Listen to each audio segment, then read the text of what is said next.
દર નવરાત્રીએ નોમના દિવસે હાજે 7 વાગે એમાં તને આટલું નિવેદ અમે આલીશું, તું રાજી થા. તમારા ઘરમાં દવાખાના બંધ થઈ જશે, ખાતી વખતે ઝઘડા થાય બંધ થઈ જશે, ધંધામાં નુકસાન જાય છે બંધ થઈ જશે. હું મેલડી એવા આશીર્વાદ આલું છું. તમને પૂજતા આવડવું જોઈએ, તમારે સેવા કરતા આવડવું જોઈએ. તમે પછી એમ કહે છો કે અમે તો દુઃખી છીએ, તો પછી આનું આલેલું સુખાઈ તમારા કામમાં આવશે નહીં. એટલે જો હવે કોઈની વાતોમાં આવતા નહીં, બસ એનો દીવો એને આપી દો.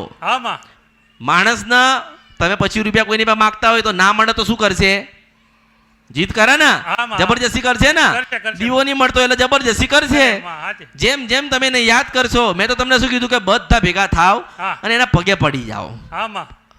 જો આપણે કોઈની આગળ લડી નહીં એકતા, આની આગળ કોણ લડશે? દેવની આગળ કોઈ લડતું જ નથી. એના કરતા શું કરાય? આપણા હાથમાં તલવાર છે ને, એના પગમાં મૂકીને 2 હાથ જોડીને છૂટું થઈ જવાય. માં તું જીતી ને અમે હાર્યા. તમે એમ કહો રાત્રે કોણ છો, ક્યાંથી આવી છો?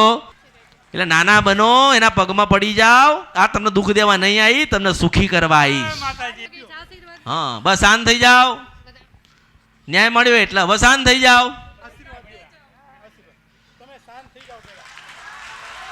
દીવો મળ્યો એટલે શાંત થઈ જાઓ. ઘરે જઈને તમને દીવો આલશે મંગળવારે. બોલો અમરાજ બાપાના મેળી માત કી જય.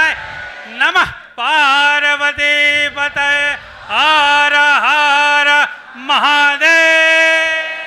બધા ભેગા થઈને એક જ જગ્યાએ એક જ દીવો આપજો ને એક જ નિવેદ આપજો. આમાં હો આમાં